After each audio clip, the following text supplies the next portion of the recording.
Pausa, ponemos a grabar y compartir. Perfecto. Bueno, lo que vamos a hacer como yo iba a empezar por Débora, pero como Débora me parece que es uno de los centrales, vamos a seguir en el orden en que estaban, así si se suman después más tarde pueden participar. Tola y Jair, unos jueces medios, hay dentro del libro de jueces menciona un par así medios random, un poco desconocidos, digamos. Eh, Acomodo esto. O que los pasan muy, muy por encima, pero algún tipo de enseñanza se puede sacar de eso. Tola y Jair aparecen en Jueces 10, 1, 5, son 5 versículos nada más, como figura de transición entre relatos más desarrollados. La narración es breve, pero su inclusión no es casual. El autor bíblico quiere mostrar que, aunque no hayan hazañas épicas o guerras espectaculares, la estabilidad de Israel también se sostuvo gracias a líderes que ejercieron un gobierno pacífico y prolongado. Generalmente, los gobiernos pacíficos y prolongados no se tienen en cuenta eh, dentro de lo que sería la historiografía, ¿no? Los relatos de historia, etcétera. A este tipo de personajes se los pasa por encima. Dentro de la palabra sabemos que ninguno está porque sí. Entonces el hecho que esté nos da la pauta que se valoriza, que el Señor valoriza estos héroes que hicieron bien su trabajo y nada más por ahí, ¿no? Es lo que es evitar las catástrofes, ¿no? Eso generalmente no se ve, ¿no? Me acuerdo de Macri que decía en una campaña, no sé si te acordás, que decía no se inunda más, no se inunda más, que era la intubación del arroyo Maldonado. ¿Qué pasaba? Era el arroyo Maldonado desbordaba, entonces era nocivo para cualquiera que lo veía cuando se inundaba. Y era muy caro arreglarlo. Entonces nadie quería gastar plata en arreglarlo porque si no se inunda no se ve, ¿no? Entonces Macri sí gastó ese dinero, lo arregló y no es algo con el que pueda hacer campaña, porque es algo que no se ve. Entonces por eso decía, no ven que no se inunda, logré algo que no se ve, ¿no? Es el problema de lo que no se ve, de evitar un problema.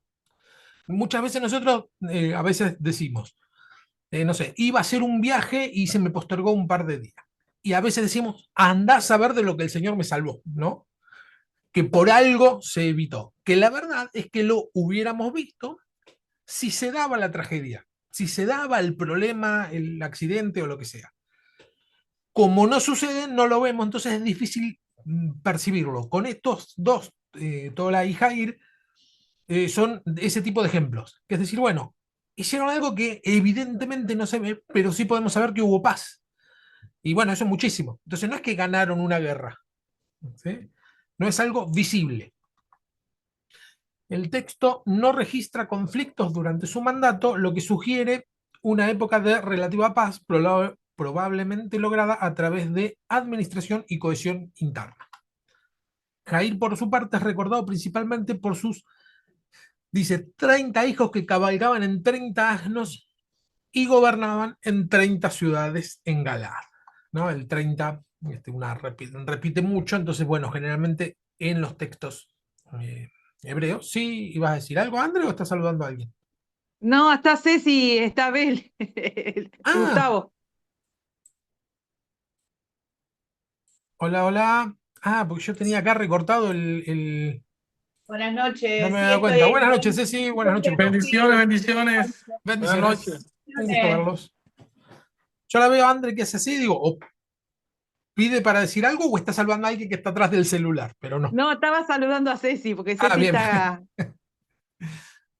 Hola, Andrea, buenas noches. Buenas noches, Ceci, buenas noches, Gustavo. Bendiciones.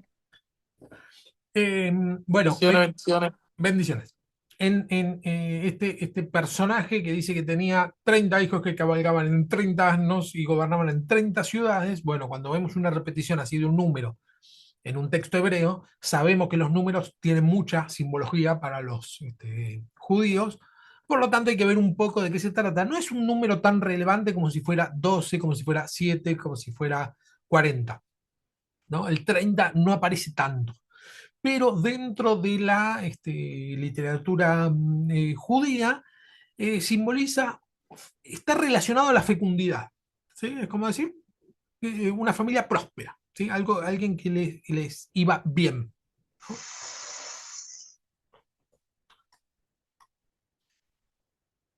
Y bueno, esos son esos dos, como dijimos, Jola y Jair.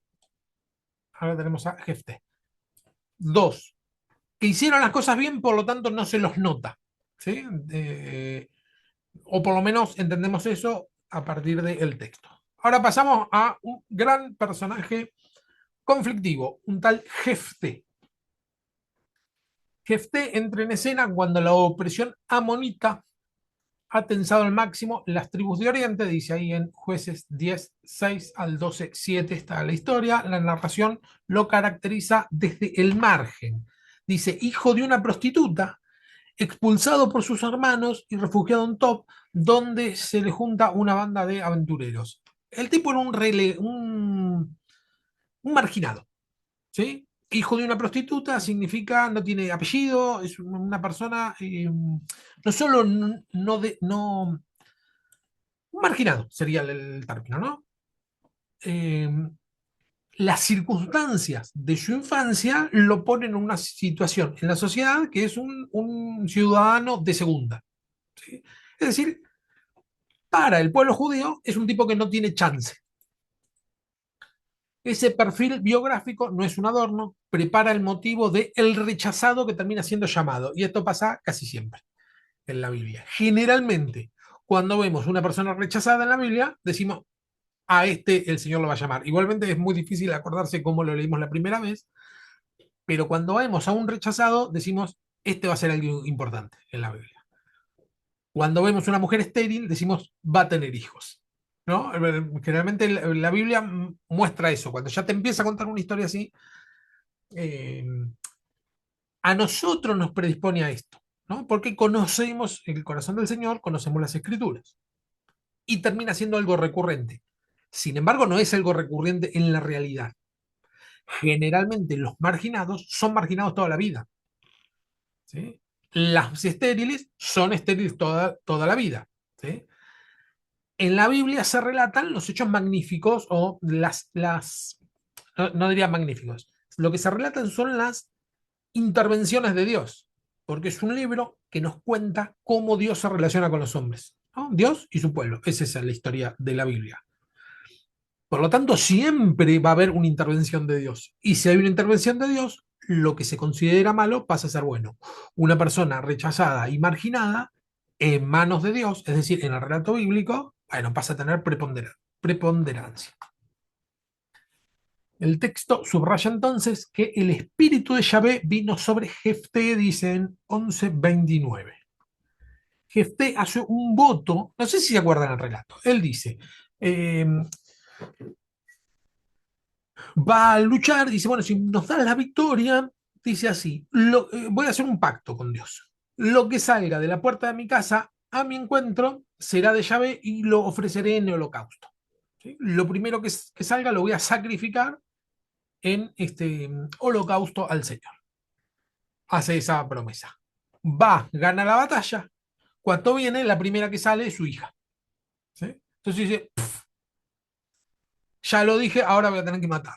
¿No? Ese es más o menos el razonamiento de Jefté. Bueno, dentro del Tu texto, única hija. su única hija, virgen, Sí, sí, sí, sí. eh, le pide, bueno, aunque sea, déjame tener una pijamada, ¿no? Algo así, le dice la hija, déjame estar unos días con mis amigas y después me entrego a lo que vos digas.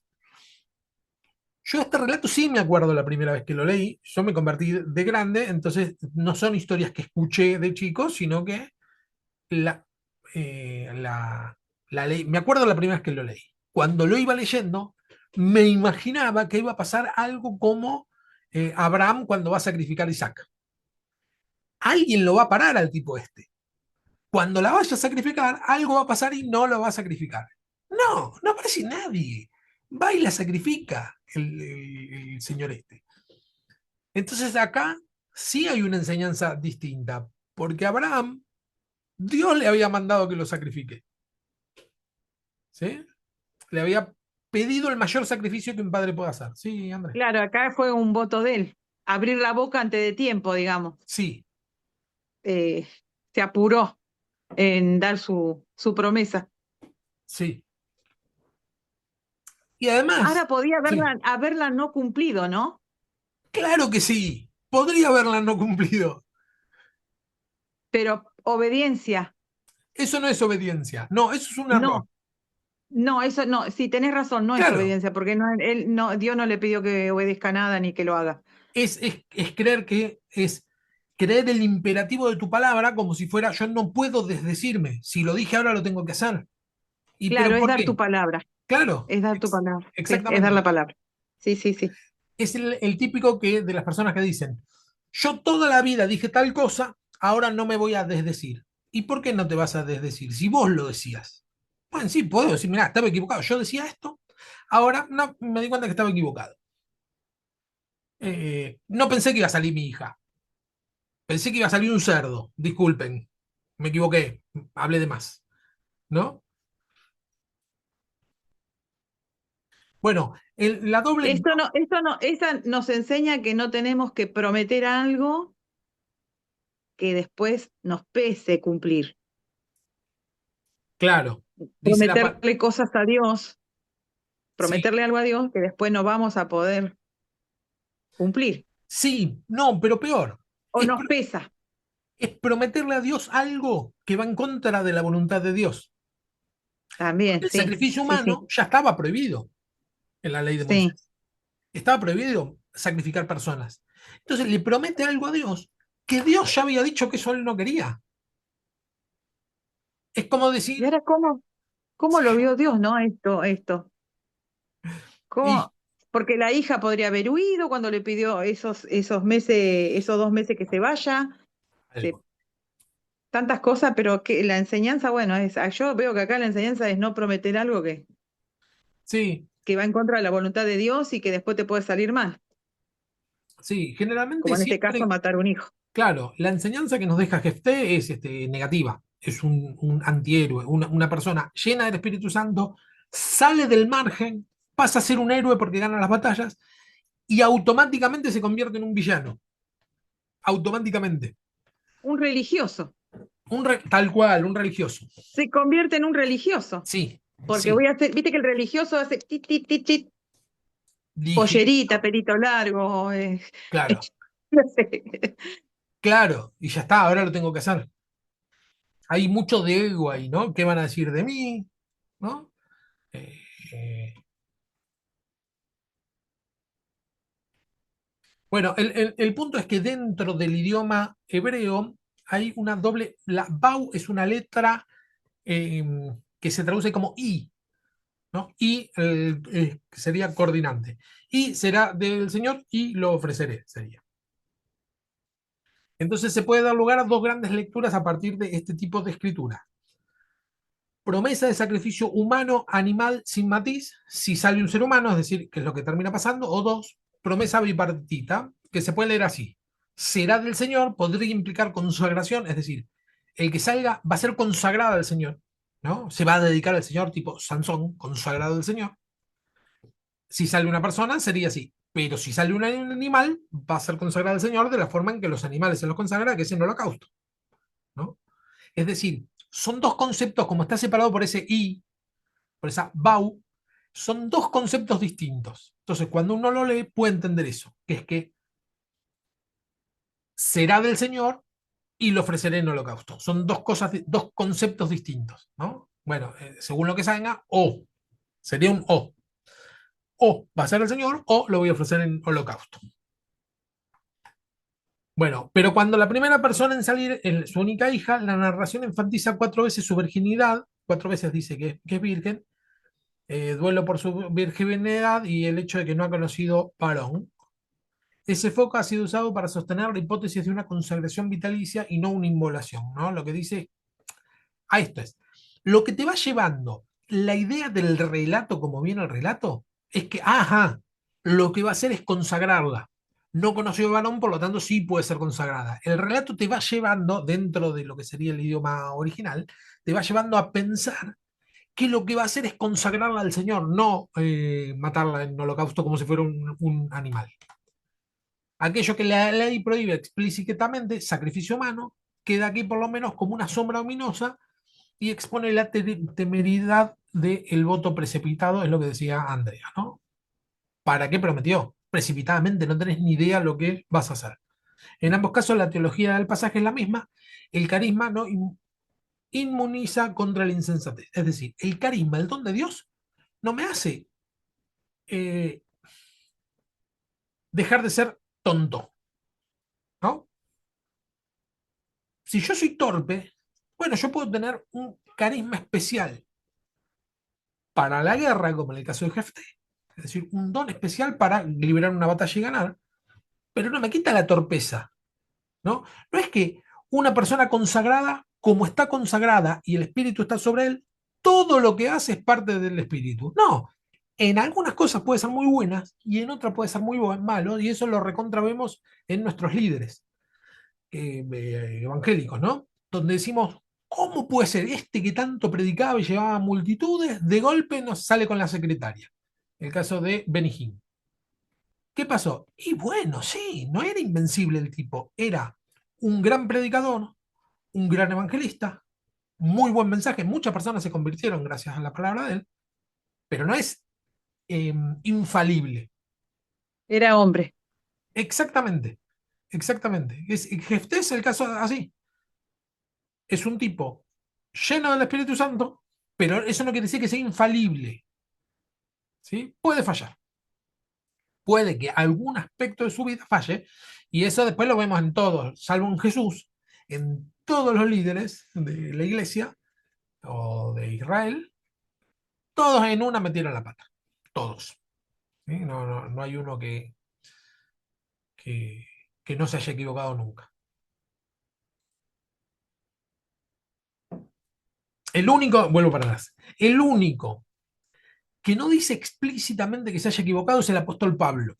Hay un tema con el apóstol Pablo, que es que tenemos muy pocos relatos del apóstol Pablo que no vengan de parte de él, del mismo apóstol Pablo. ¿Sí? No hay un relato del apóstol Pablo de alguien que no tenga nada que ver con el apóstol Pablo. Lo que tenemos es el libro de Hechos, que lo escribe Lucas, que era un colaborador de Pablo, y después todas las cartas de Pablo.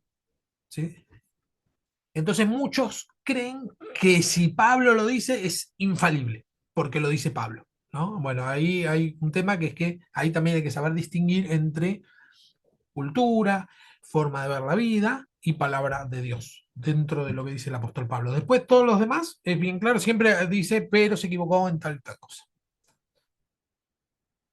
El carisma no inmuniza contra la insensatez. El espíritu que empodera para la misión no sustituye el discernimiento que respeta el carácter de Dios revelado en la Torá. El Espíritu Santo no sustituye el discernimiento. El Espíritu Santo nos ayuda a discernir, pero nosotros tenemos que discernir. Tenemos que poner una vocación, una voluntad de discernir. Es Eh, ah, como dice Andrea, ¿no? Es humano, es hombre, ¿no? Porque como dijiste bien dijiste que Jesús, el único que, o sea, no metiste en la misma bolsa fue a Jesús, pero claro, hasta Jesús fue tentado cuando estuvo acá en la tierra, ¿no? Siempre tienen eso que pueden elegir cuando están acá en la tierra, ¿no? Tanto en los de la Biblia como en los tiempos de ahora. tal cual, tal cual. Sí, sí, y por ahí eso nos tiene que servir para dos cuestiones importantes. Una es cuando escuchamos una predicación de una persona que admiramos, cuando escuchamos a alguien que no conocemos no pasa nada, pero de una persona que admiramos, igualmente aunque la admiremos, tenemos que cotejar a ver si lo que está diciendo, tenemos que ir discerniendo a través de la palabra si lo que está diciendo tiene asidero completo, más o menos, total, o está equivocado. ¿Sí? Porque por ahí decir, esto está bien, pero en esto no me termina de cerrar. Claro, porque eso es, a ver, yo que estoy estudiando, ¿no? Lo que es psicología, uno mira algo por un microscopio, ¿no? Pero es el criterio y que saca esa, o sea, a la vista de la persona que lo está viendo, o sea, no, un pastor, un predicador, un profeta puede decir muchas cosas, pero siempre le va a poner ese contexto personal que hay que evaluar, ¿no? Uno desde afuera. Excelente aporte, Ceci. Me gusta que estés estudiando. Claro, o sea, lo que está diciendo Ceci es que ninguno puede ser objetivo en lo que está diciendo o leyendo. Siempre ponemos de nuestra propia experiencia. ¿No? Creo que en Pentateuco habíamos visto que no es lo mismo la palabra hambre para una persona que alguna vez padeció hambre que para una persona que nunca padeció hambre.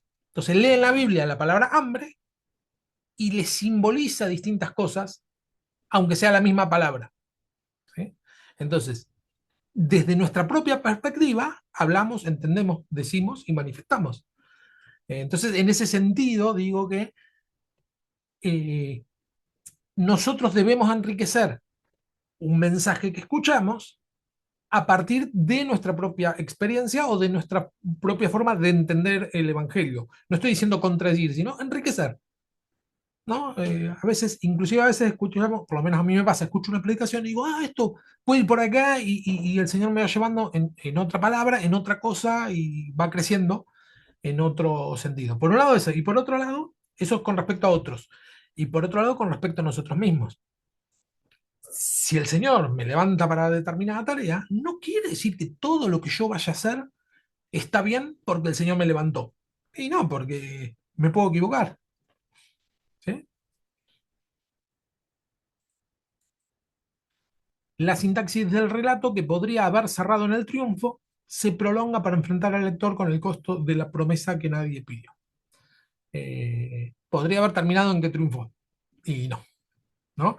Porque es el marginado que es elegido. Pero es como que termina siendo un ciclo. El marginado es elegido, triunfa y vuelve a un lugar de marginación.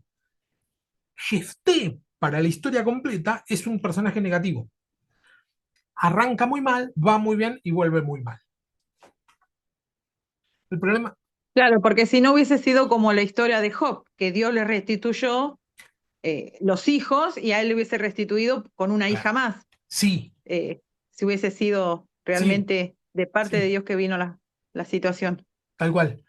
Sí, fíjate que todo el libro de jueces está mirado desde la teología deuteronomista, ¿no? Habíamos dicho, la teología deuteronomista es el que hace las cosas bien, el Señor lo prospera. Y si hace mal, no. Entonces, está muy bien ese aporte que haces, Andrea, que es que si hubiera hecho todo bien, el Señor lo hubiera prosperado con más hijos, con algo así, ¿no? Algo. Y sin embargo, no, ¿no? Quedan en el margen.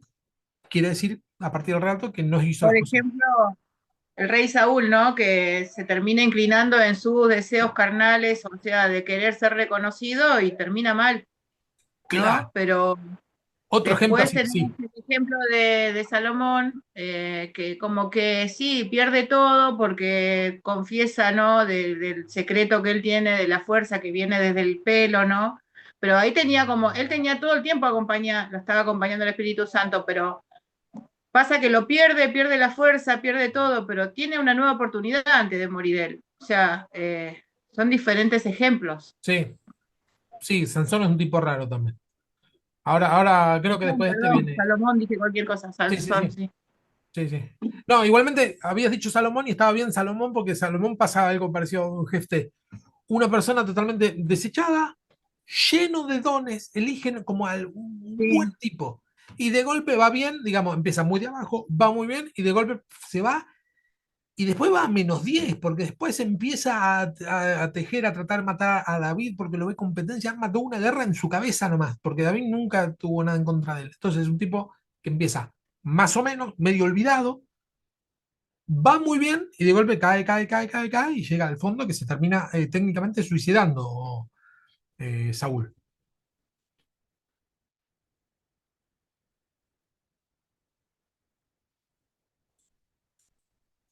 Bueno, conflicto interno. A continuación, el conflicto de Efraín muestra él en vez del héroe. La guerra ya no es contra Amón, sino contra sus hermanos. ¿Acá qué me pasó? No, no, estoy mal, estoy mal. Sí. Dice así, jueces 12:1. Los hombres de Efraín se alistaron y cruzaron el río hacia Safón y le dijeron a Jefté, ¿por qué fuiste a luchar contra los amonitas sin llamarnos para ir contigo? Le dicen los de Efraín, le dijeron, vos fuiste a luchar, nos tendrás que haber avisado. Ahora prenderé fuego tu casa contigo adentro. Eran personas que tenían poca paciencia. Los galaditas cortaron los vados del Jordán que conduce a Efraín y cuando algún fugitivo de Efraín quería pasar, los de Galaad le preguntaban, ¿era cifrateo? Si respondían que no. ¿Se acuerdan esta historia más o menos cómo es? Eh, Porque acá salteé un par de versículos. Eh, Jefté lo toma mal que le digan esto, entonces le hacen las siguientes, que es que cuando van a pasar un paso que hay, como si fuera un puente en el Jordán, les preguntaban, ¿eres efrateo? Si respondían que no, les decían, entonces di Shibolet. Si él decía Sibolet por no poder pronunciar de aquel modo, le echaban mano y los degollaban junto al vado del Jordán. Así murieron entonces 42.000 hombres de Efraín. Parece que los de Efraín pronunciaban mal una palabra, ¿no? Que era Shibolet. No le salía a decir el shi y decían sí. Entonces le preguntaban, bueno, a ver, decís, ¿vos sos de Efraín? No, a ver, decís Shibolet, Shibolet, listo, sos de Efraín, ¿no? De esa manera los mataron. La narración pone en evidencia la fragilidad de las fronteras internas de Israel, ¿sí? Peleas internas muy ridículas, porque los de Efraín dicen, vamos a matarte porque no nos invitaste a pelear con vos. Y la respuesta no es decir, no, busquemos la paz. La respuesta es, ah, bueno, vamos a indagar a ver quién es de Efraín y los vamos a matar de a uno. Es como que duplica el grado de maldad, de crueldad. Las diferencias dialécticas, que normalmente serían asumidas como diversidad, es instrumentalizada como prueba de pureza y como justificación para el exterminio. ¿Sí? Eh, es como si acá les hiciéramos, no sé, vamos a matar a todos los cordobeses en Argentina. Acá te cuento, Gustavo, que los cordobeses tienen un acento distinto a los porteños. Entonces le haces decir algo y si te hablan medio con cantito, como suelen hablar los cordobeses, los asesinás sin necesidad de ninguna otra prueba. ¿Sí? Algo así hicieron. Es decir, a ver de dónde son, a ver, decí tal palabra. No, pero eso pasa en casi todos los países, en Colombia, Venezuela, aunque sea del mismo país, hay acentos totalmente diferentes que distingue completamente una zona de otro que la misma gente sabe, este no es de aquí, este es de tal lugar, Claro, por las ¿no? palabras, por el cantadito, la forma. Claro, tal cual. Bueno, sí, el otro día que estuve el otro día, hace un tiempo que estuve en Colombia, en julio, eh, yo veía que cuando hablaba con algunas personas, me venían a escuchar porque les divertía la forma que tenía de hablar, no por lo que decía, sino por la forma, el cantito, les gustaba el acento y venía y como que se divertían con la forma de hablar. Y yo más lo exageraba. Nosotros, nosotros no nos dábamos cuenta, pero yo estoy mirando un programa de Colombia Sí, y tenían que el otro día hacer una cocina eh, argentina y hablaban en argentino y yo me reía de lo de cómo nos imitan. Sí, de cómo nos imitan. Y digo, así hablamos. claro. Claro. Sí, sí. Bueno, lo que debería ser riqueza cultural deviene en mecanismo de segregación y violencia. Y esto también se ve. Generalmente, no de asesinar a alguien por un acento, por lo menos acá en América no ocurre, pero sí hay cierta discriminación con algunas etnias, ¿no? Entonces, eh, por ejemplo, los bolivianos están un poco denostados en Buenos Aires. ¿Sí? Entonces, a veces, porque yo he tenido alumnos bolivianos, tratan de disimular su forma de hablar para que no se burlen. ¿No? Y en realidad es diversidad. Hablan de una forma que tiene que ver con su cultura, con sus modos, y en lugar de ser algo agradable por lo diverso, termina siendo motivo de escarnio. Claro, igual Bolivia es otro país. O sea, acá mismo en Argentina, en el norte, tengo conocidos en Jujuy, en el Chaco, en Córdoba. Son todos, y depende del tono como hablan, si te cae bien o no, eso es cierto. Ah, bueno, sí, gracias por aclarar eso, Ceci. La forma de hablar que generalmente afuera, Gustavo, dicen, este es argentino, en realidad es forma de hablar porteña, es decir, los de Buenos Aires. Hablamos así como hablo yo. Y nuestra forma de hablar es mal vista en casi todo el país. No caen bien los porteños y generalmente tenemos fama Por de... eso decimos, ¿sos porteño? No, soy de provincia. Claro, soy de provincia de Buenos Aires. Yo no digo que soy porteño, que es la capital de Argentina. Sí. Eh, entonces sí, en ese sentido, sí, también el acento porteño es mal visto a veces. De este modo, el relato denuncia el peligro de absolutizar los signos identitarios. Cuando la lengua, la tribu o la cultura se transforman en marcadores excluyentes, el pueblo de Dios se destruye a sí mismo desde adentro. Este pasaje nos lo demuestra. La teología que emerge no es la del héroe impecable, sino la de un Dios que escucha el clamor, concede la liberación y al mismo tiempo deja expuesta la fragilidad del liderazgo cuando se mezcla con el cálculo, la negociación de promesas y la violencia fratricida. ¿Sí? O sea, termina muy mal la historia, matándose entre ellos. Arranca muy bien, levanta el héroe, hace una promesa que nadie le pide, mata a la hija en sacrificio, que inclusive dentro del relato judío es peor que el asesinato, la ofrenda en holocausto, ¿no? Porque era el modo en que se sacrificaban a los niños a las deidades paganas. Era costumbres paganas sacrificar a los hijos. Entonces, no solo estás cometiendo un asesinato, sino que lo haces por meter una cultura o tratar a Dios como si fuera un Dios pagano. ¿No? Y estás pecando contra tu hija y contra Dios. Y bueno, la cosa termina muy mal.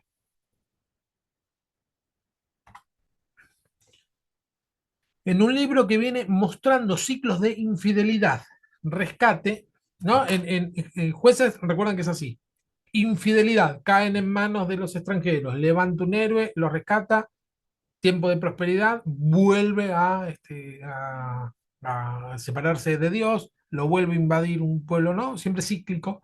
La historia está, bueno, Jefté, dentro de la historia de Jefté hay un ciclo adentro de lo que es todo el ciclo, que es muy pobre, empieza muy mal, levanta, triunfa, peca bastante, no se arrepiente y termina en matanza de los propios hermanos.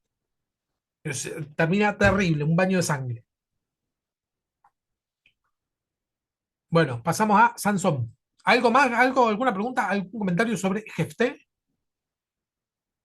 Hola, Nanu, bienvenida. Te vi recién hace un ratito, pero no te saludo. Hola a todos.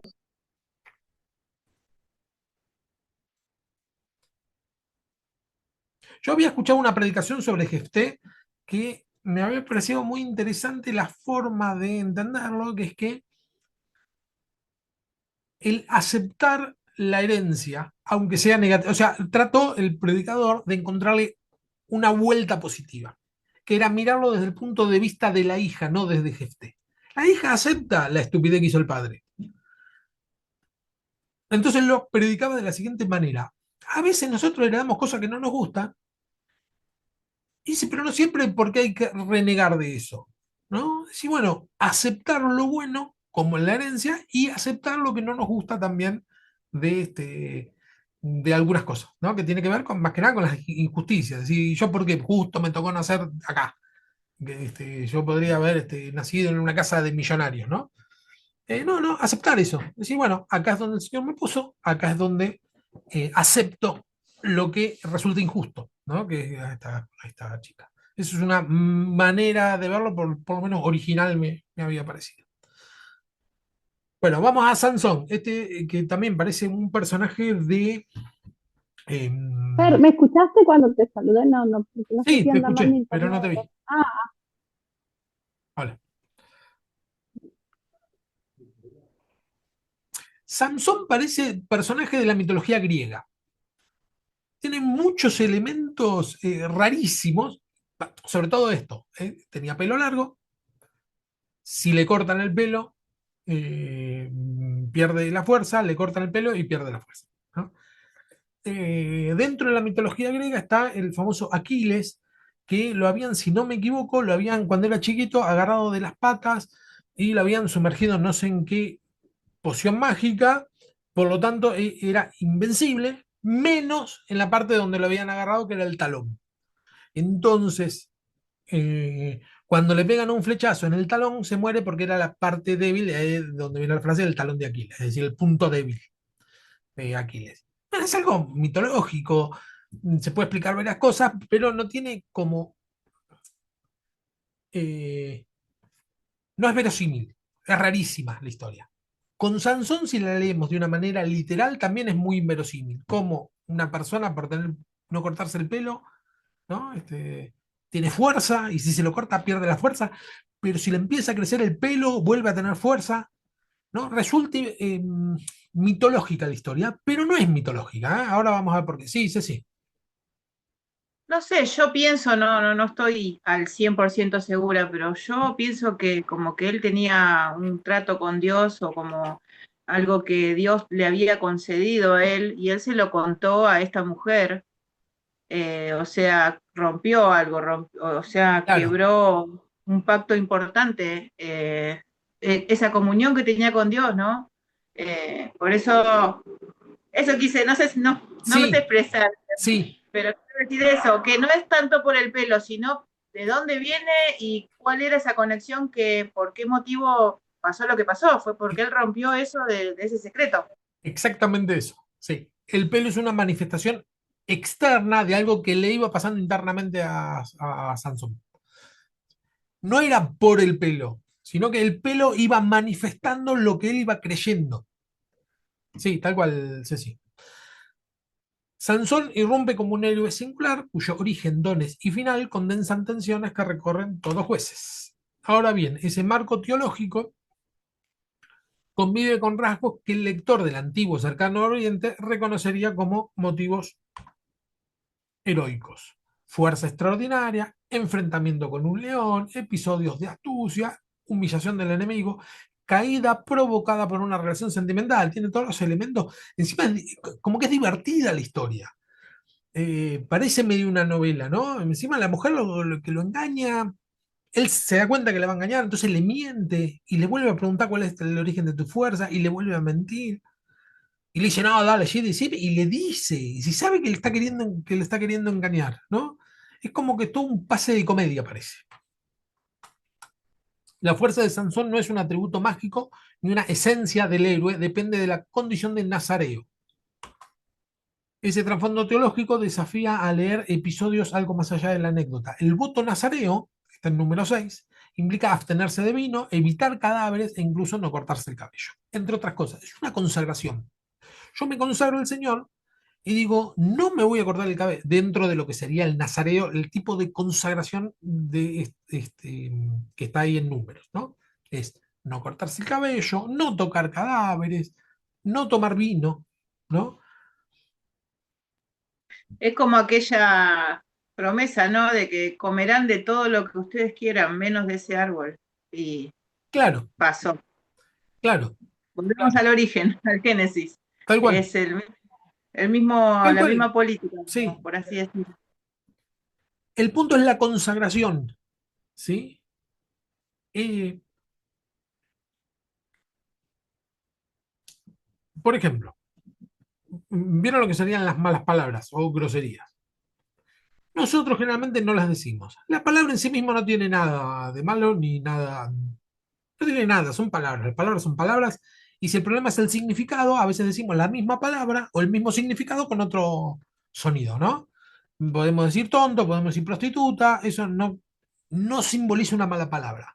El sonido de la mala palabra en sí, dentro de la cultura, es una mala palabra. Los cristianos, o por lo menos algunos cristianos, decidimos no decir esas palabras.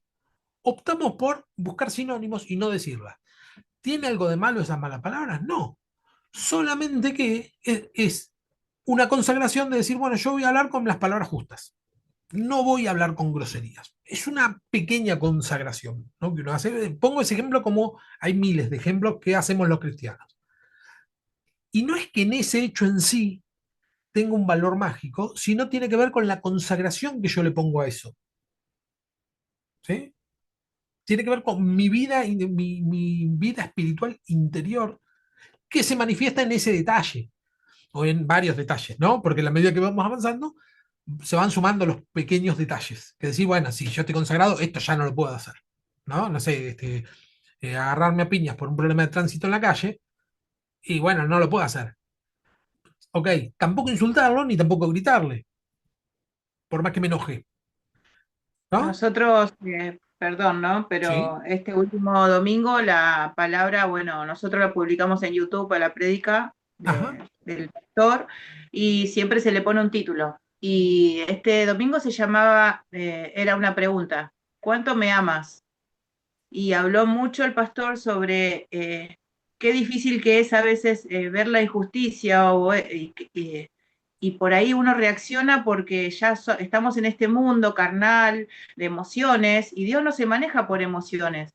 Dios claro. se maneja porque Él nos enseñó a poner la otra mejilla. Él está para abogar por nosotros.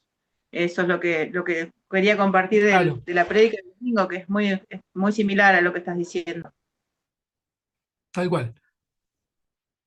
Bueno, el voto de Nazareo significa, entre otras cosas, esa, ¿no? Me consagro al Señor, por lo tanto, no voy a tomar vino, por lo tanto, no voy a tocar cadáveres, por lo tanto, no voy a cortarme el cabello. El relato tensiona deliberadamente ese ideal. La miel que Sansón toma, la toma del cadáver de un león. Un nazareo no debería haber tocado un cadáver. Banquetes, contactos con muertos en combate y finalmente la confesión del secreto de su fuerza, como decía Ceci, ¿no? Confesar algo que es un pacto que tenés con Dios. El cabello no es un amuleto, sino el signo visible de una consagración interior, ¿no? Lo que vengo diciendo. La fuerza no es suya, sino del espíritu. Eh, Tenía un carisma extraordinario, es decir, un don extraordinario, pero debilidad moral. Desenlace es capturado, queda ciego, derriba el templo de Dagón al morir, ¿no? Al final de todo dice, está encarcelado, ¿no? Cuando se hace cortar el cabello, lo atan, lo tienen por espectáculo, se burlan de él, eh, dice el relato, y de a poco le empezó a crecer el cabello. El relato dice eso. Lo que simboliza es que de a poco empezaba a tener otra vez la relación con Dios. Empezaba otra vez a tener esa consagración de a poco desde lo más bajo, desde ser espectáculo. Entonces ahí tienen una última oración final, donde dice, dame una última vez la fuerza, tira las dos columnas y mata muchos filisteos junto con su muerte, ¿no?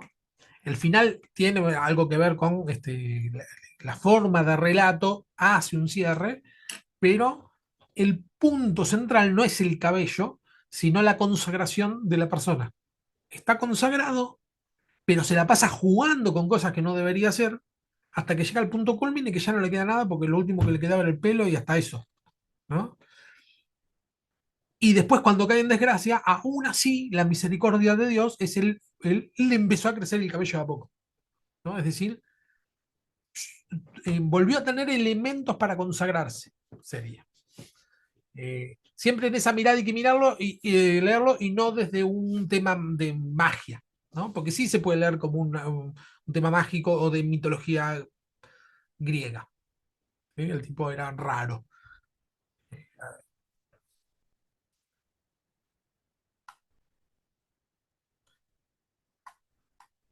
Bueno, ahora sí pasamos El a... final sería el arrepentimiento.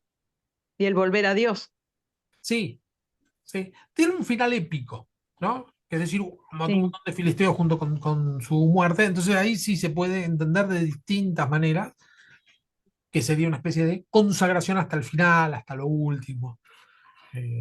Podría leerse de esa manera. Débora. Perdón, de Sansón, ¿quieren preguntar algo, decir algo? Ok. Bueno, Débora está antes. Yo lo dejé en el libro al final porque quería darle una mayor relevancia. Me parece mucho más relevante el relato de Débora, por muchos motivos. Débora irrumpe en Jueces como una figura doble, dice que es profetisa y jueza, las dos cosas, cuya autoridad combina palabra inspirada, discernimiento jurídico y conducción estratégica. El narrador la sitúa bajo la palma de Débora entre Ramá y Betel, en la serranía de Efraín, la pone en un lugar, dice, allí subían los israelitas para que la juzgue, es decir, que tenía un puesto oficial, ¿sí? Era jueza, era considerada por el pueblo como una jueza, por eso iban a preguntarle, acá cómo hacemos, allá cómo hacemos, ¿sí? Era oficial. Bueno, eso, ¿no? La escena no es decorativa, expresa una función pública y estable, se sienta a juzgar, un punto de acceso para causas y pleitos y un liderazgo reconocido por clanes dispersos en tiempos de opresión. El texto añade un guiño lingüístico, dice que es Eset Lapidot, dice en hebreo, que puede leerse como esposa de Lapidot, que su marido era de apellido Lapidot. Eso es una manera de interpretar. La otra manera que se puede interpretar exactamente igual, es un juego de palabras, que es mujer de fuego, mujer de antorcha, porque lapidot quiere decir fuego, ¿sí? Puede leerse como mujer de fuego, ¿sí? Que dentro de lo que sería la lectura cristiana, bueno, puede ser llena de fuego del Espíritu Santo, pero además una mujer con mucho ímpetu, ¿sí? Es un juego de palabras, es decir, ¿cuál es la traducción correcta? Las dos y ninguna, ¿no? Es decir, lo que busca acá el idioma original es un juego de palabras que la traducción no lo puede hacer, ¿sí? Aunque si tradujera la palabra lapidot en fuego, podría traducirse como esposa de fuego, ¿no? O mujer de fuego. Débora tuvo iniciativa profética porque dice que envió a llamar a Barak, ¿no? Ella tiene relación con el Señor, revelación del Señor, y manda a llamar a Barak, que Barak vendría a ser el general del ejército, el juez que se levanta, el paladín, el héroe, entre comillas, ¿no? De quienes esperan. Le transmite un mandato en nombre del Señor con la geografía precisa. Le dice del tema de el lugar donde tiene que ir a pelear contra el que los venía oprimiendo, ¿no? Y le dice que tiene que atraer a Císara, que era el comandante cananeo, hacia un llano donde sus 900 carros de hierro quedarían vulnerables si el río se desborda.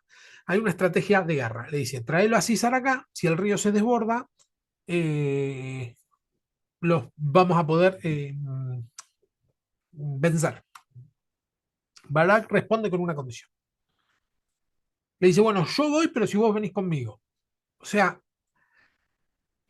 la importancia que tenía esta mujer, que el hombre de guerra le dice, sí, está bien, pero necesito que vengas conmigo. Una mujer de Dios, una mujer confiable, una mujer de batalla, porque le dice, venía a la guerra conmigo, le dice Barak. Débora le dice que bueno, que está bien, pero profetiza una inversión de honor. Ya ve entregar a Sisa en manos de una mujer.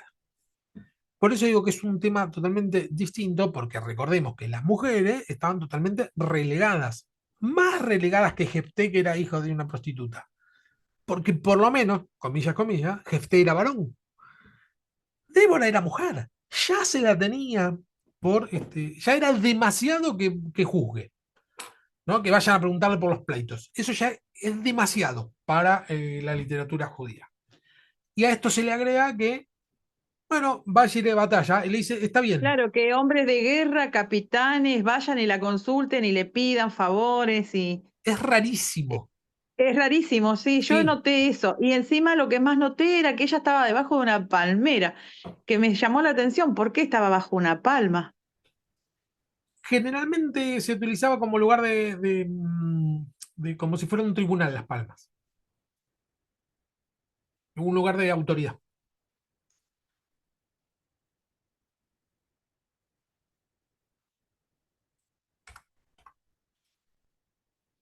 Bueno, el punto es que le dice, bueno, va a ser entregada, sí será, va a ser entregado en manos de una mujer. Y uno cuando está leyendo dice, ah, bueno, en manos de Débora. Y no, no es en manos de Débora.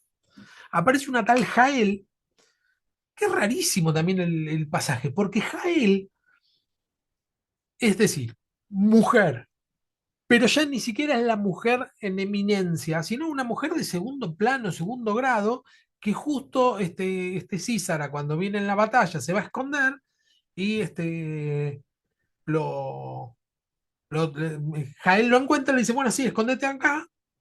Y cuando lo tiene ahí escondido, agarra una estaca y lo mata con una estaca, o sea, ni siquiera un arma de guerra. La teología que es más nítida, la victoria pertenece a Yahvé, es decir, al Señor, y él otorga de modos que desbaratan expectativas de prestigio masculino y de poder tecnológico. Decía que Císara tenía carros, carros de hierro, caballos, y con una estaca le gana una mujer que ni siquiera era Débora. Ahí se ve claramente la voluntad de Dios, que sí, bueno, Dios levanta el que quiere y le da la victoria al que quiere. Y ahí viene la famosa, ¿cómo es que dice en Reina Valera? El canto de Débora. Ahí empieza una poesía, porque hay relatos y poesías. Hay dentro del relato como si fuera un salmo. El cántico de Débora empieza con bendecida al Señor y da un diagnóstico social. Dice, cesaron las aldeas, los jefes, etcétera. Muestra el panorama social de cómo estaba. ¿Sí? Es decir, por un lado bendice al Señor y por otro lado te muestra cuál fue la situación social que ganó. El canto celebra a Jael, dice bendita entre todas las mujeres. Es un fragmento que después toma el Nuevo Testamento para aplicárselo a María, ¿no? Cuando el ángel le dice bendita eres entre las mujeres, está tomando del canto de Débora. Y dice, ves que vamos al texto 5.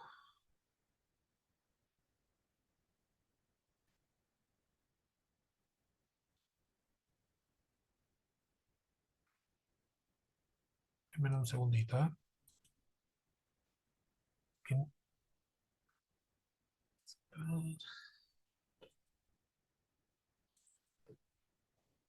Jueces 12.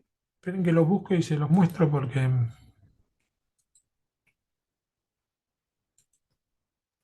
El cántico Buscafer, Sí. 5, puse 5.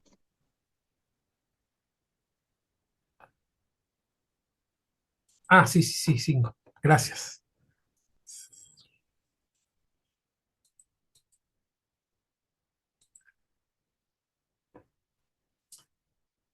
Eh,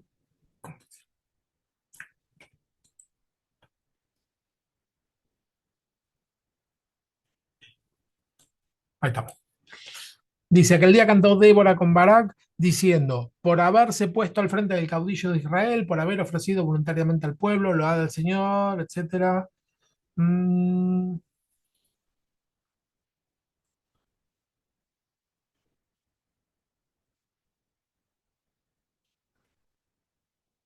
Va contando toda la batalla en forma de salvo, de salmos, ¿no?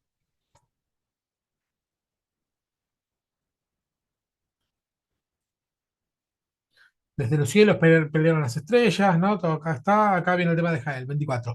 Bendita eres entre las mujeres, Jael, mujer de Eber, cananeo, sobre las mujeres, bendita seas en la tierra.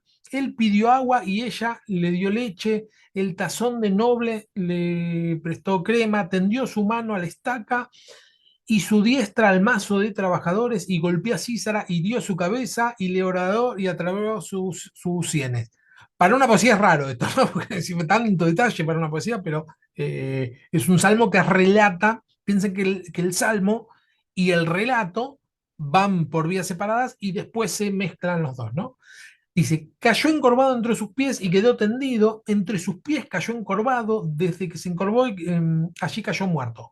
28. La madre de Císara, es decir, del hombre que murió, se asoma a la ventana y por entre las celosías a voces dice, ¿por qué tarda su carro en venir? ¿Por qué las ruedas de su carro se detienen? Las más avisadas de las damas le respondían, y aún ella se respondía a sí misma, ¿no han hallado botín y lo están repartiendo? A cada uno una doncella. Es el punto, o sea, pongamos el centro en lo que valían las mujeres para esta cultura, ¿no? Es decir, ¿sabes por qué debe estar tardando? Dice la madre, porque se deben estar repartiendo a las mujeres como botín. Dentro del pensamiento de la época era, las mujeres son botín de guerra, ¿no? Es como una cosa que repartirse.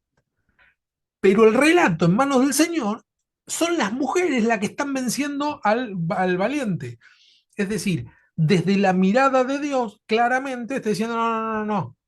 No, no solo no son botín de guerra, sino que son ellas las que están peleando y están ganando. Eh, es interesantísimo el cambio de perspectiva o de paradigma que plantea acá el Señor. Por eso dice, la madre de Císara, mirando por la ventana, se consuela imaginando botín y mujeres repartidas, mientras el lector sabe que su hijo está muerto. Esta inversión no es esta inversión de decir, seguro que se está repartiendo mujeres, pero las mujeres son las que lo están matando, no es escarnio, no es burlarse de la mujer, sino que es una denuncia de la lógica, de una denuncia de este tipo de transacciones que se hacía con las mujeres. Que es decir, se reparten las mujeres.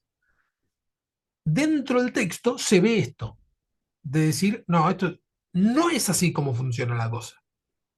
Expone el contraste ético entre el llanto verdadero y la ideología del saqueo. El llanto verdadero sería el pueblo que está sufriendo, no el de la madre, porque la madre, uno dice, pobre la madre de Císara. La madre de Císara era una vieja de porquería. ¿Por qué?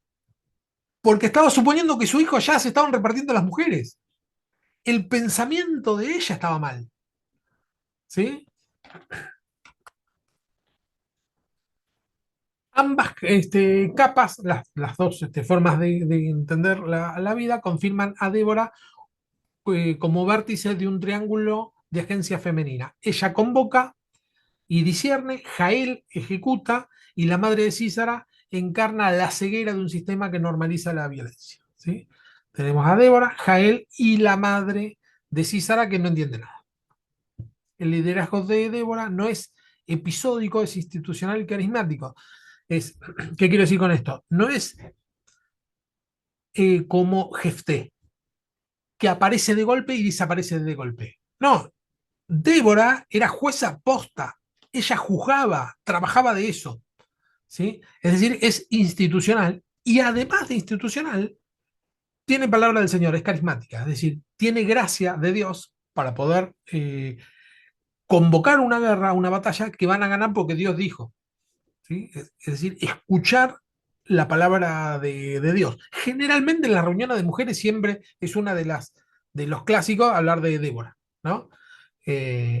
Pero entonces a veces es como que uno lo tiene como más, por lo menos una, no sé, yo no, porque no voy a reuniones de mujeres, pero siempre se dice, no porque haya ido, pero en los títulos, los titulares dice Débora, la mujer como Débora, o por el estilo. Es decir, que nosotros conocemos un poco el relato, pero dentro del relato, en la cultura en que se escribió, es rarísimo este relato. Es, Los congresos suelen ser de las Déboras o las Dorcas. claro, Dorca o bueno, Esther Esther y Débora. No, sí, Débora, Esther, Dorca y la otra que también es rarísima, me sale Noemí, que era la suegra, pero Ruth, Ruth, Ruth. gracias, que es el nombre del libro encima. Eh, claro. Sí, generalmente entre ellas quedan. Pero bueno, Débora es la primera que aparece así como muy, muy importante. Y vemos esto, ¿no? El personaje acá en de... el diccionario dice que la llamaban como madre de Israel. La describen como madre de Israel, por eso era Ah, mira, importante. El eso. canto de Débora, dice, ha sido preservado desde el siglo VII a.C. con su lenguaje prácticamente sin modernización y por lo tanto constituye uno de los pasajes más arcaicos del Antiguo Testamento. Evidentemente fue compuesta la mañana siguiente de la victoria que celebra y constituye una fuente importante de información sobre las relaciones entre las tribus de Israel en esa época. Puede dividirse en 8 sesiones: un exordio de alabanza, una invocación de Yael, la desolación bajo los opresores, la convocación de las tribus, la batalla de Sison, la muerte de Císara, la descripción de las expectativas de la madre de Císara mientras esperaba su regreso, y el epílogo. La información precisa sobre lo que provocó la derrota de Císara la obtenemos del cántico, más que del relato en prosa que encontramos en el capítulo 4. Un turbión inundó el curso del arroyo Sison y arrastró los carros de los cananeos, provocando la confusión en el ejército y convirtiéndolo en presa fácil de los hombres de Barak. La gráfica y conmovedora descripción de la madre de Císara confirma para algunos que el cántico fue escrito por una mujer, pero si bien revela una especie de solidaridad y no hay en ella indicios de compasión. Hay referencia de Débora no solo en el versículo 12, sino probablemente en el versículo 7, también donde la palabra hebrea kamti se repite, puede entenderse no como la primera persona del singular corriente, me levanté, sino como una forma arcaica de la segunda persona del singular, vos os nos levantaste. Lo último que dijiste, ¿cómo fue? Me perdí. La segunda persona. Ahí en ¿Sí? segunda persona como una forma arcaica de la segunda persona del Sí. singular vos os, no, vos os levantasteis. Ah, está bien. Donde dice ahí, despierta, despierta, Débora es, ¿no? Claro, A esa se refiere esa claro, parte. claro. El Es como que imperativo, está hablando en segunda persona. Cuando claro, dice despierta. despierta, despierta, Débora, despierta, despierta, entona cántico. Y también dice que Débora era capacitada jurídicamente y carismáticamente. Por eso ¿Qué era importante qué era en el qué? diccionario. Era, tenía su capacidad jurídica y era carismática. Claro, claro. Por eso, Y era juzgaba. profetisa de Sí, la lista sí. de los jueces de Israel. Por eso, dentro de lo que es el libro de jueces, es la única que es jueza y profeta.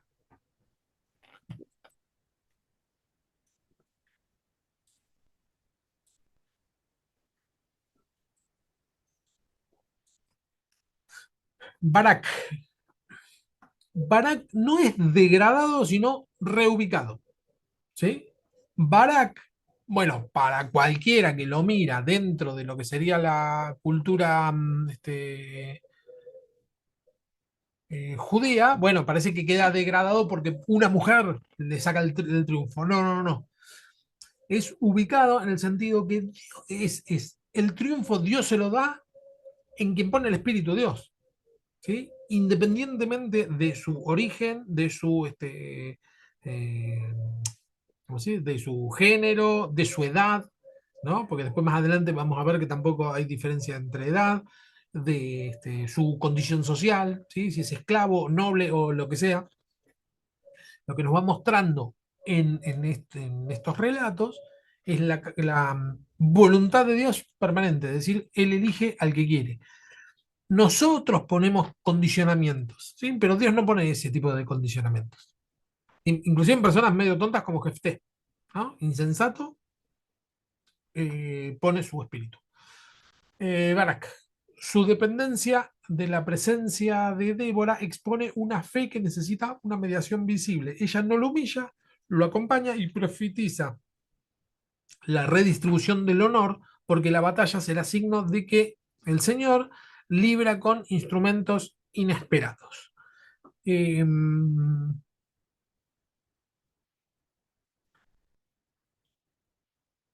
La dependencia que tenía de Débora hace que Barak guarde su lugar, que es de segundo. ¿Sí? Barak se pone en un segundo lugar. Y entonces ahí queda como en un segundo plano. El relato no postula una norma universal de liderazgo ni femenino ni masculino, exhibe más bien la libertad de Dios para levantar a quien quiere y desautorizar la confianza en armamento, estatus o costumbre. ¿Sí? Eh, Císara era jefe con un montón de ejércitos a mano y la otra le gana con un mazo y ni siquiera era ni siquiera era Débora, ¿sí?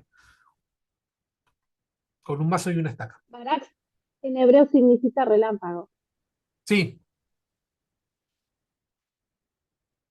me olvidé de ponerlo. Leído en el conjunto de jueces, Débora es uno de los escasos momentos donde liderazgo, profecía y victoria generan una paz de 40 años. No hay rastros de voto imprudente, ni de vendetta interna como en Jefté, ni de carisma autodestructivo como en Sansón. ¿Sí? En Débora es uno de los casos, digamos, de los que venimos viendo, es como que en ella confluye todo lo mejor que puede haber de un juez y un profeta. Porque ella es eh, marginada en el sentido de por su estatus social, sin embargo, llamada, marginada, llamada, convocada a la batalla, profetiza el triunfo de la batalla, juzga, y después de eso hay estabilidad, como habíamos visto con ¿cómo se llamaban los primeros que vimos hoy?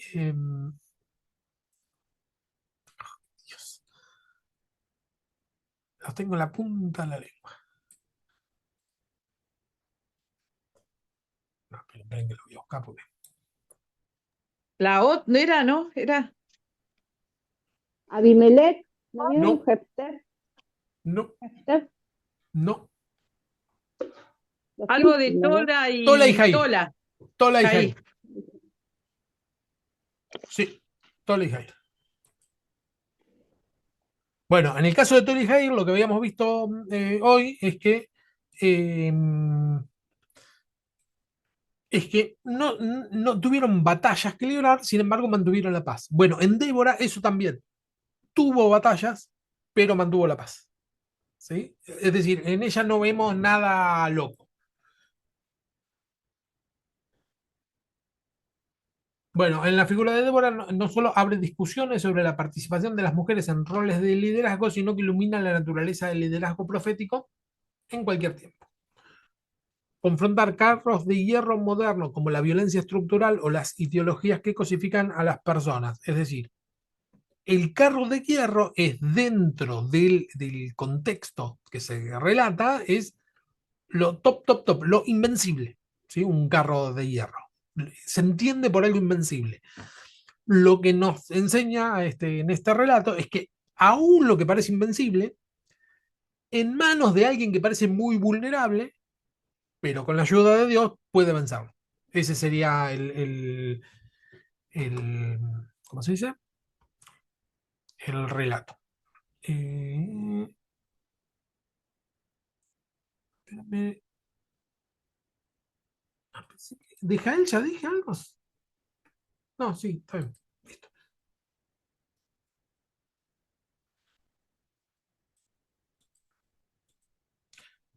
Bueno,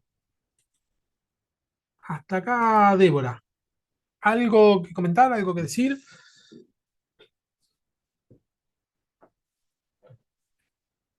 ¿Algún aporte? Estamos con tiempo. Sí, es como El decíamos, diccionario. perdón, que es como decíamos, ¿no? Que cuando está el poder de Dios, como David, ¿no? Tan jovencito con esas piedras, ¿no? A eso es lo que voy. Muchos personajes de que no tenían, o sea, fuerza por sus propios medios. Era el poder de Dios porque ellos creían en Dios y ponían su fe, toda su fe en Dios. Y así es como veo que funciona, ¿no? Lo que es Tal cual, vivir el camino de Dios. tal cual. El punto es ese. Es Mujer que no no, podía hablar, que no tenía miedo de hablar porque tartamudeaba, o sea, no, ningún hombre, ninguna persona perfecta, o sea, Dios no busca gente perfecta, o sea, eso claro, nos da un indicio de que seamos como seamos con nuestros perjuicios o no, Dios nos ve de otra manera siempre. tal Eso es lo cual. que quiero aportar. Yo creo que acá Dios muestra de que tanto para el hombre como para la mujer no hay diferencia, que son iguales, que dos pueden gobernar, que dos pueden profetizar, que tanto hombre como mujer pueden profetizar, eso hoy, que tanto hombre como pueden juzgar, que no hace diferencia de sexo, que somos iguales Sí, delante de Él. sí, Sí, sí. tal cual, tal cual. Yo estoy yendo a una terapia de mujeres, les cuento que salió el tema de la discriminación, o sea, es medio parecido, ¿no? Pero decían de que el hombre por qué hace el asado y la mujer por qué lava los platos y que todo esto, le digo, pero no es así, le digo, yo sé hacer, mi cuñada también hace asado, le digo, eso está en cada uno, los perjuicios que tenemos cada uno. Pero a mí no me Claro. molesta hacer una ensalada, pero está en cada uno, ¿no? Porque como en la actualidad que vivimos, enseguida lo toman como que los machistas, los feministas, y en realidad somos potenciales para Dios, como dice Andrea, tanto la mujer como el hombre. Sí, yo estoy de acuerdo totalmente con todo esto que se está hablando, porque de hecho hay una gran carencia dentro de la iglesia y es que lamentablemente en algunas gran mayoría ahí todavía existe un machismo y pareciera que temas como el de Débora importa poco, por un lado, le pasan por un lado como para no darle eh, credibilidad al rol de la mujer en las manos de Dios. Eh, yo pienso pues que el Señor cuando dice en la escritura de que al final de los tiempos ya nadie se va a casar, sino que vamos a ser como ángeles. Entonces estaban hablando de hombre y de mujer. Es decir, que Dios no tiene excepción Claro. de personas y Él va a utilizarnos a todos, tanto hombres como mujeres, para, para ser funcionales dentro de su reino. Sí, sí, tal cual, tal cual. También lo que se nota acá que lo que creo que Dios quiere mostrar es que cuando un hombre y una mujer de Dios se juntan, funcionan perfectamente, como fue en el caso de que Barak le pidió a Débora que lo acompañe para Sí, hacer la tarea. interesante, sí, es verdad, ¿eh? Es verdad. Sí, porque Barack podría haber dicho, "Oh, sí, sí, voy, y no, no considerarla, es verdad.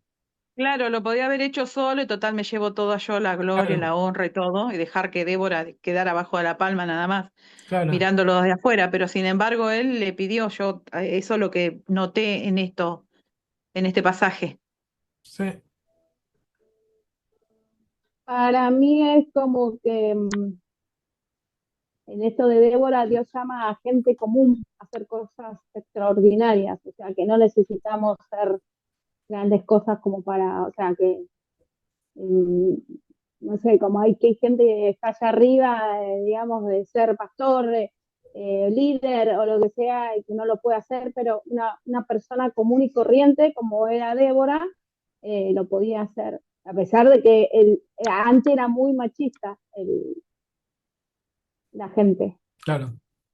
Sí, sí, Eh, que- Quería añadir algo también, ¿verdad? Que eh, de lo que se sabe de Débora, creo que el solo hecho de que este hombre confiara en ella, de que se fijara en ella, es porque habían unos atributos, hay cosas que vio él en ella, características, cosas que de pronto hasta la Biblia no terminó de especificar para poder confiar, o sea, no era cualquier cosa, no era cualquier cosa la confianza que él le estaba pidiendo, no le estaba diciendo, mira, acompáñame, vamos a hacer un mandado.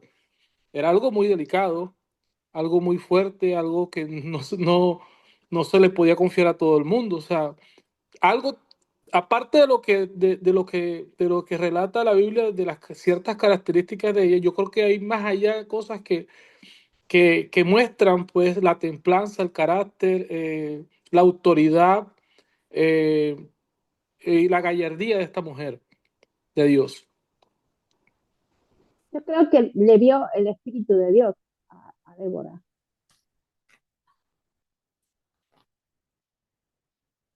Y no nos olvidemos de Jael, la valentía de Jael de tomar una estaca, una masa y matar al enemigo.